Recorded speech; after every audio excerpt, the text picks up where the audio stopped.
Randazzo, ¿cómo le va? Muy bien. Gracias por este ratito, bienvenido. Gracias por invitarme. ¿Por qué se llamó El silencio casi 2 años? Primero no fueron casi 2 años, pero a ver, año y medio. a poco tiempo de haber asumido Macri, a los 60 días de haber asumido, fui invitado a la inauguración de una obra que habíamos ejecutado nosotros casi, por lo menos hasta ahí, el 100%, que era la electrificación La Plata-Buenos Aires, una obra que estuvo parada 42 años. Nosotros compramos los 100 trenes y licitamos, adjudicamos la obra y la ejecutamos. Y ahí yo señalé la preocupación mía, a 60 días de haber asumido Macri, con respecto al incremento de tarifas, con respecto al incremento de los precios y con respecto al tema de los despidos. Después creí que era conveniente llamarme a un silencio responsable, porque a mí me parece que, primero, respetuoso de la voluntad popular. Está claro que el conjunto de la sociedad votó a Macri. Eso, de alguna manera, debe llamarnos a una reflexión a quienes de alguna manera teníamos alguna responsabilidad y nos fuimos acompañados por la sociedad. Y me parece que nosotros no podíamos, frente a una sociedad que tenía esperanza e ilusiones, digamos, crear, digamos, falsas expectativas, digamos, o ser agoreros de malas noticias. A mí me parecía que había que ser respetuoso de ese gobierno electo y bueno, y seguramente había tiempo para hablar, como es el caso de lo que está ocurriendo ahora, a propósito de que vamos a ir a una contienda electoral, donde por supuesto, yo lo dije en aquel momento y lo ratifico, yo estoy, digamos, soy la contracara de Macri, no creo en nada de lo que está haciendo Macri. Aparte, creo que Macri comete 2 errores que son imperdonables. No cumplió con ninguna de las promesas de campaña y no se hace cargo de nada. Es decir, la idea de la herencia, digamos, es lo que permanentemente se pone sobre la mesa para no resolver problemas que se heredaron, es cierto, pero que en realidad Macri los agudizó. Ni siquiera el combate al narcotráfico, que parece ahí un gobierno que ha encontrado cierta lógica de mayor... Quiero ver resultados reales de eso, no... ¿Cree que hay mucho marketing más que otra cosa? Totalmente, sí, yo creo, no tengo ninguna duda que hay demasiado marketing sobre un tema que es absolutamente muy delicado, muy difícil de resolver, muy complejo y que me parece que debe encontrarnos a todos en un punto común en defensa de eso. Pero... ¿Y usted es de los partidarios de que la despenalización es un tema a discutir del consumo de marihuana, por ejemplo? Es un tema a discutir. ¿Y usted lo votaría en principio o no? No, tengo es una de las cosas que tal vez, digamos, no quisiera equivocarme, ¿no? Tengo chicos de 15 años, uno y 16 años y una nena de 11 años, así que están en una edad... y es un tema que me preocupa muchísimo, ¿no? Como otros tantos temas, pero digo, donde uno, digamos, dice qué habría que hacer para ayudar a que este... Sí, donde no hay recetas mágicas, ¿no? Porque uno tiene un límite en la instrucción como papá también. Está el núcleo de amigos, está la sociabilidad, sí, está qué hacen en el después, más allá de toda la cultura y la instrucción que uno le pueda dar. Sí, me parece que igualmente el rescatar la Argentina de los valores que primero se dan en la familia, nosotros hacemos mucho hincapié en ese tema, en la política también, ¿no? Los valores que primariamente se dan en la familia, luego se dan en la escuela, ¿no? En la educación, ¿no? Y posteriormente se dan en los clubes de barrio. De hecho, ayer yo visitaba un club importante en 3 de febrero y veía la importancia que por ahí no se visualiza de los gobiernos cuando administran el Estado, que es el tema de contribuir a que los clubes desarrollen cada día más tareas y no que estén preocupados de ver si pueden pagar la luz o no. De hecho, hace poco tiempo lo fui a visitar a Isidro Casanova, al nuevo campeón del mundo en boxeo, que es Brian Castaño. Y la historia de vida del pibe es la historia de miles de pibes del conurbano bonaerense. El deporte lo salvó, digamos. Claro, exactamente. Entonces, o sea, el club, el deporte, una actividad física que lo aparte de la noche y de probablemente la delincuencia, ¿hizo qué? Exactamente. ¿Usted cree que hoy no hay, digamos, que no hay cobijo a esa...? No, me parece que se ha perdido, pero digamos, no es responsabilidad de este gobierno. Digo, me parece que durante muchos años no se le dio la suficiente importancia. Primero a la familia, que muchas veces se desestructuró producto también de las crisis que hicieron que los papás perdiesen el trabajo, donde en realidad ahí se pierde la cultura del trabajo, la dignidad de un padre de volver a la casa y saber que la familia lo está esperando, sabiendo que en realidad es el que labura todos los días para que puedan estudiar, puedan alimentarse, puedan vestirse. Por eso yo soy muy crítico con relación al gobierno cuando no ve que en cada medida, digamos, que toma muchas veces, producto también de que es administrado por CEOs, ven números y no están viendo que atrás de ese número hay una familia que sufre, hay un hombre que pierde expectativas, hay un montón de cosas que ocurren atrás de eso. Por eso nuestra propuesta es, hay que sostener el empleo. Cuando uno visita las... ¿Usted votaría una ley de doble indemnización por caso? No sé si ese es el camino. Puede ser el camino para en realidad no haya suspensión en un momento crítico, pero digo, cosas sencillas. A ver, yo todo este tiempo, más allá de no hablar, porque yo no soy ni panelista de televisión, ni fui funcionario público, hice ni más ni menos que lo que dije que iba a hacer cuando no se me permitió participar en aquel momento en la primaria. ¿Y de eso no se arrepiente? No me arrepiento, no, al contrario. Creo ¿Usted le dijo que no a la Presidente en aquel momento o a alguien que le transmitió que iba a ser el candidato? No, a la Presidenta, una reunión que duró 3 horas y yo no hice más que... ¿Y desde ese entonces, hasta el viernes previo al cierre de listas, nunca más habló personalmente con ella? No, porque eso fue en la semana del cierre de listas, fue el día martes, el miércoles, perdón. La Presidenta me llamó el jueves en 3 oportunidades, ya digamos, nuevamente pidiéndome que sea candidato. Y yo, bueno, le dije que no, pero no era un capricho, que es interesante aclararlo porque si no se entiende. Yo el mismo día que decidí participar como precandidato a presidente en las primarias de nuestro espacio político, el Frente para la Victoria, creía que nuestra participación contribuía a fortalecer el espacio y que permitía que cualquiera de los candidatos que ganase, tanto Daniel Scioli como yo, iba a estar suficientemente legitimado para ser el candidato. Al igual que ahora, en la interna que le planteó la expresidenta. Exactamente, yo soy coherente, exactamente igual que ahora. Y no iba a ser gobernador, porque por otra parte no respetaba yo en la gestión, pero no lo digo ahora, cuando lo dicen muchos, sino lo dije durante mucho tiempo. Pero usted fue muy crítico de Scioli en ese sentido y calificó la gestión como muy mala. ¿Cree que es tan mala como la de Macri, peor que la de Macri, un poco mejor que la de Macri? ¿Pero por qué comparamos la de Macri con la de Scioli?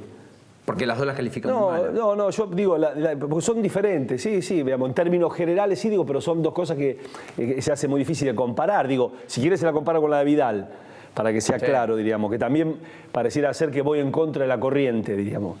Y lo explico como un vecino, diríamos, por eso... ¿Usted cree que la gestión de Vidal es mala? Sí, totalmente, pero yo lo explico como un vecino común. Yo vivo en un barrio medio de La Plata, en la cual todos los días hay cada vez más problemas de inseguridad. Es decir, hace tiempo que yo dejo el auto afuera por miedo a tener una entradera. En general las familias han puesto alarmas y ven cómo se defienden frente a un fenómeno que en realidad no se detiene. Tengo servicio de agua corriente que en realidad no es apta para consumo humano. Hay que ir a la delegación a buscar agua, que queda a 2 cuadras. Yo puse un filtro en mi casa. Para depurar el agua. La planta de elevadores de líquidos cloacales que asiste a la zona no anda. Es decir, y tiene un plazo. Por eso no andaba tampoco en 12 años de gobierno kirchnerista. Pero, no, 12 años de gobierno kirchnerista, nosotros fueron 8 años del gobierno Scioli. Ahora, digo, si elegimos... Solá que estaba con pero, pero andaba en la época de Solá. No, pero en la época de Solá andaba, no es así. Había menos inseguridad, había una provincia que estaba administrada de otra manera. Me parece que, aparte a mí me parece, Paulino, una cosa, y usted como periodista, llamemos a la reflexión, digo, pero déjeme terminar el análisis. El sistema educativo cada día está peor. De hecho, la provincia de Buenos Aires estuvo 18 años sin clase, en una paritaria que finalmente terminó en un acuerdo. Lo peor que se le puede hacer a un pibe es que no termine yendo a la escuela. El peor mal que se le hace a la escuela pública es que no haya clase, porque inclusive aquellas familias muy humildes terminan pagando una pequeña cuota porque tiene que salir a laburar la madre y se encuentra que no tiene con quién dejar el pibe. Y ni hablemos de la salud. Los 76 hospitales de la provincia de Buenos Aires están destruidos. Entonces yo digo, esto es lo que digo yo que ocurre, digamos. Ojalá que los que nos estén escuchando vivan en la provincia dicen no sea la realidad de mi barrio. Por eso digo, para mí es mala la gestión. Y digo, y si alguien se hace cargo, diríamos, porque decide ser candidato, como el caso de Vidal, yo decidí que no está para explicar por qué uno hace las cosas, sino está para hacerlas las cosas. Es exactamente el mismo caso de Macri.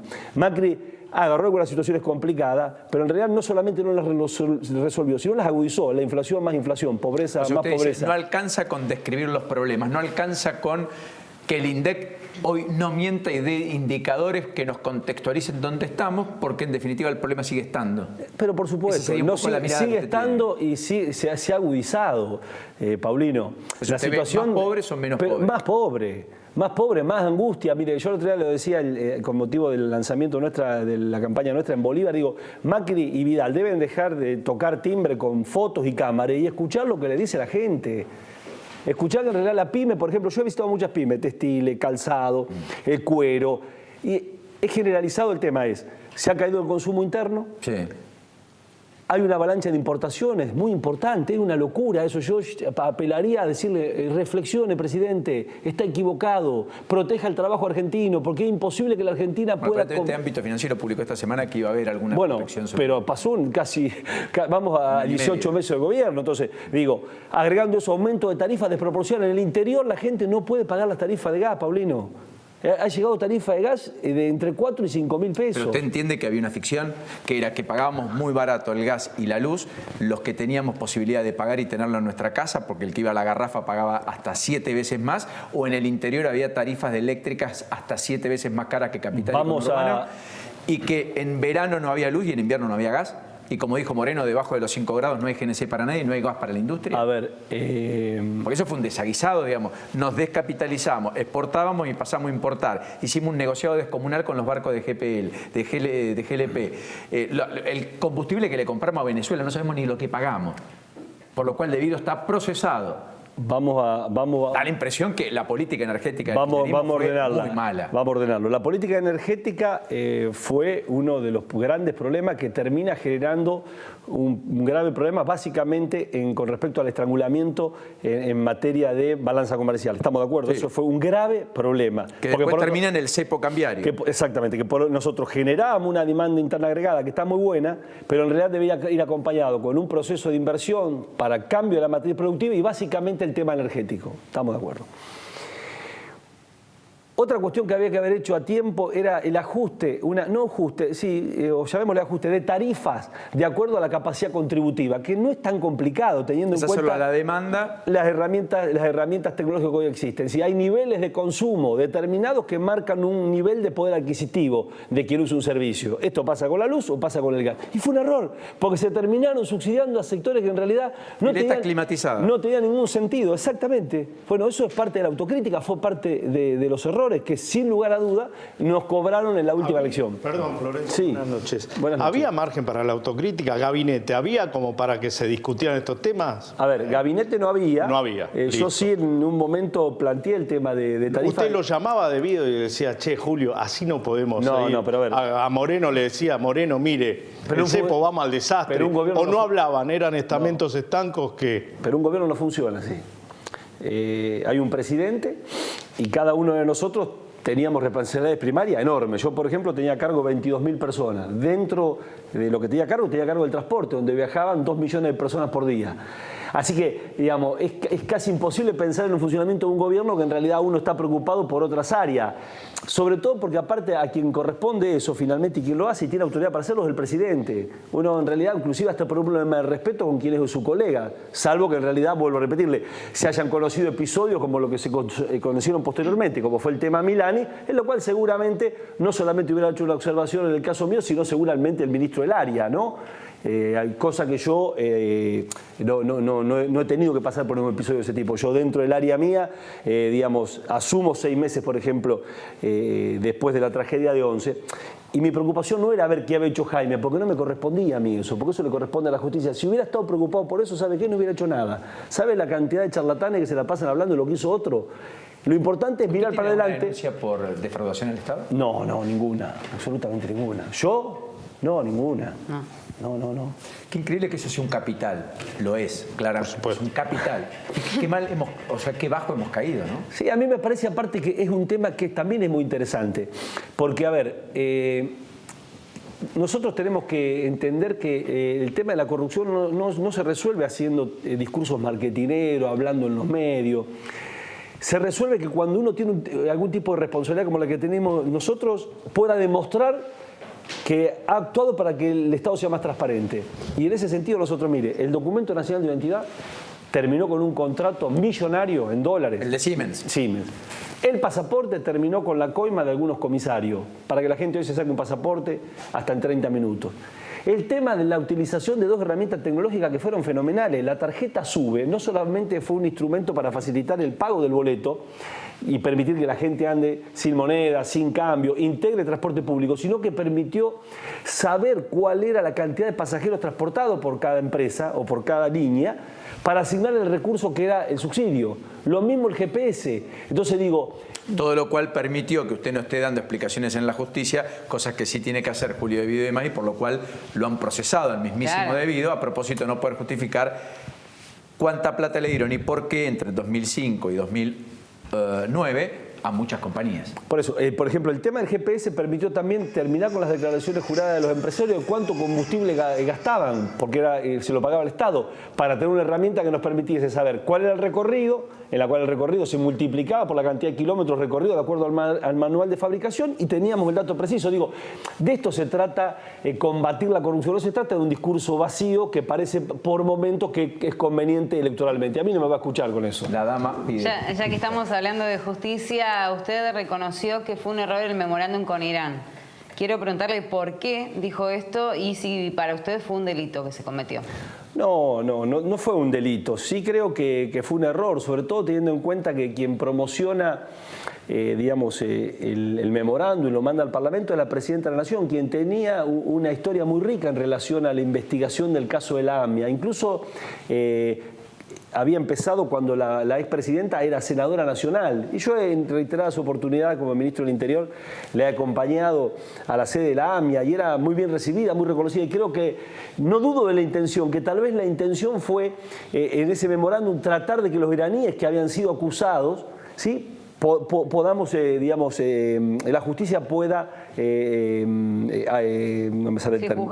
Juzgarlo, exactamente. Pero en realidad no se logró eso, se logró todo lo contrario. Entonces me parece que fue un error.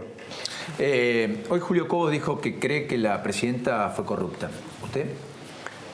No, yo no puedo decir eso. Y si Cobo dijo eso, la verdad que confirma, digamos, lo poco honorable que termina siendo un hombre como Cobo, quien la acompañó como vicepresidente de la Nación.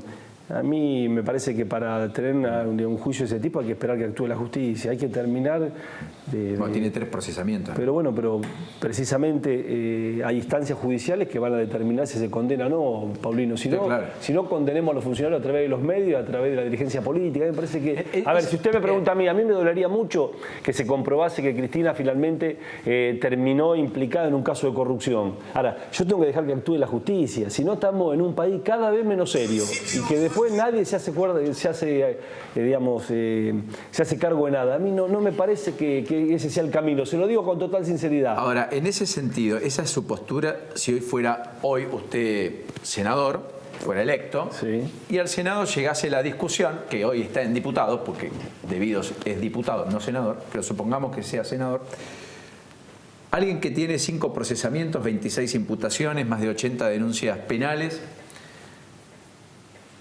¿usted lo expulsaría como pretende Cambiemos con el masismo y hay que ver qué hace el bloque justicialista con cancelar la información que tenemos? Es que hasta acá el número no llegan. Hay dudas. El bloque de Romero, por ejemplo, no votaría uniformemente. El movimiento Evita directamente no avanzaría con la separación de Devido. Y en el bloque del Frente Renovador también hay muchas dudas y hay varios legisladores que no quieren acompañar la decisión mayoritaria. ¿Usted lo expulsaría o buscaría el desafuero como instrumento? Yo le digo qué es lo que pienso yo, pero no ahora. Digamos, no hago el oportunismo de masa, que fueron 4 años legisladores y ahora dice, bueno, renunciamos a los fueros. Hay que terminar con eso, háganme caso, fijemos, hay que mirar cuál es la coherencia y cuál ha sido el camino recorrido por cada uno. Yo estoy en contra de los fueros. ¿Pero por qué estoy en contra de los fueros? Porque me parece que frente al conjunto de la sociedad, la política, por diferentes razones, que sería muy larga explicarlas ahora, digamos, hay una cuota importante de desprestigio. Y ese prestigio se agudiza cuando la sociedad siente que en realidad quien tiene, en este caso, el desempeño de un cargo que le da fuero, se va a ser juzgado de otra manera. Así que yo no estoy de acuerdo con los fueros. Entonces yo lo que sí le puedo decir, yo, si fuera debido, de mínima pido licencia, sin goce de sueldo, para que me juzguen. ¿Me entiende? Para que entienda cuál es mi posición. Yo creo que no solamente... Debido no lo hace. ¿El cuerpo tiene que tomar una decisión o tiene que preservarse? No le puedo contestar eso. Me parece a mí que está claro. Yo estoy en desacuerdo con los fueros y no solamente tenemos que responder a la justicia. Quienes somos hombres públicos tenemos que responderle a ustedes, a las cámaras, al conjunto de la sociedad a través de ustedes. En ese sentido, la campaña de Cristina, sin hablar con los periodistas, haciendo visitas como al tambero militante ayer, etcétera, en Lincoln. No, bueno, ¿Es la Cristina del 2011? No es la de Cristina del 2011, sin lugar a dudas. A ver, en aquel momento no había cadenas nacionales, prácticamente no hablaba. Yo digamos, le he planteado mis diferencias, por eso, bueno, hemos decidido, diríamos, seguir en el espacio que estuvimos siempre. Nosotros no nos hemos movido, diríamos, jugamos dentro del justicialismo y ellos decidieron conformar un frente sin el justicialismo para no permitirme que yo participe en la PASO contra Cristina o contra quien Cristina promocionase. A mí me parece que eso es un error. Y otro gran error es creer que en realidad solamente perdimos por las promesas de Macri, que finalmente no cumplió ninguna. A mí me parece que es una simplificación. Nosotros hemos cometido errores, soberbia, creernos dueños de la verdad. Después cada uno que asuma su responsabilidad. Digo, alguien podría haber sido menos soberbio, más soberbio, digo, pero una contra soberbia, no reconocer problemas que en la sociedad existían, ser percibido como un gobierno muy poco humilde cuando en realidad fue el gobierno que más hizo por los humildes, independientemente que no fuera suficiente. Entonces a mí me parece que poner a Cristina aparte nuevamente como candidata nos pone una discusión sobre el pasado y a mí no me parece que eso sea bueno. Yo quiero discutir sobre el futuro. Sobre el presente y sobre el futuro. Y que cada uno pueda explicar qué es lo que hizo en el pasado. Yo le puedo explicar y estoy orgulloso de lo que hice. ¿Bajaría la edad de imputabilidad a los 14 años? Otro gran tema. A mí me parece que hay que tener claro que en realidad, mire, me pasó una cosa muy particular. Ayer cuando por la mañana muy temprano vi que un policía había matado a un pibe de 14 años, sentí una enorme angustia, ¿no? Una enorme tristeza. Y después, bueno, si se confirmase que aparte fue gatillo fácil, más embromado. Porque no hay ni siquiera exceso de legítima defensa, porque ahí hoy no declaró. Y por cierto, disparó a más de 30 metros y las 14 vainas que se encontraron eran solo del arma del policía. Me parece que es una simplificación eso, que hay que ahondar en las causas, digamos, más profundas sociales que está ocurriendo para que pibes de esa edad, digamos, sin contención, sin familia. Me parece que tenemos que ser mucho más solidarios en relación de buscar otro camino. Está bien, pero un régimen penal juvenil nuevo hay que puede ser debatirlo. Un régimen, sí, por supuesto que sí. Eso no hay duda, digamos. No hay duda de eso. Porque hay un chico de 15 pero me parece que el Estado debería tener primero no llegar a esa instancia y si llega a esa instancia en realidad tener ámbitos donde en realidad lo podamos volver a insertar en la sociedad.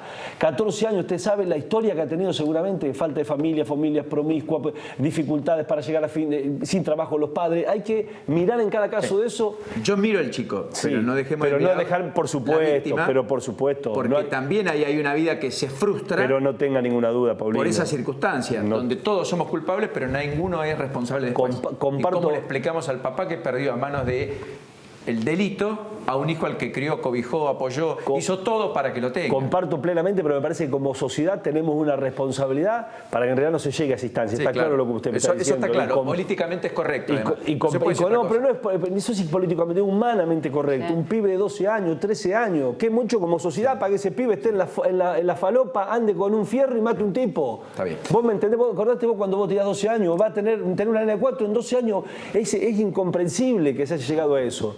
Y eso tiene que ver... Eso es demostrativo de lo que ha pasado también. Exactamente. ¿No? Y de cómo estamos en los núcleos a los cuales hemos consolidado una pobreza estructural, indigencia crónica, tristemente, ¿no?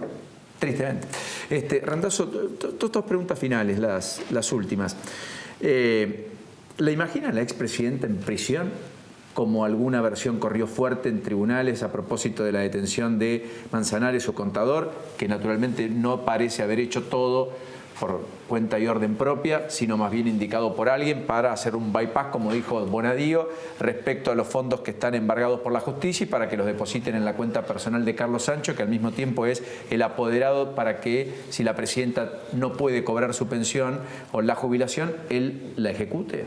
Vuelvo a repetirle, me dolería mucho de que la justicia terminase de comprobar que Cristina estuvo involucrada en un hecho de corrupción. No me gustaría, para que tengamos que no me gustaría que ningún presidente termine preso, ni Macri, ni ningún presidente. Menem está condenado. Exactamente, bueno, pero no es bueno para el país. No, claro que no. No es bueno. No, ahora, de cualquier manera... la sociedad tampoco es buena la impunidad. Pero, exactamente, pero de cualquier manera, lo que es bueno es que la justicia sea igual para todos, sea presidente o sea... Y esa es la digamos, última pregunta. ¿Usted sí. cree que la justicia es un problemón?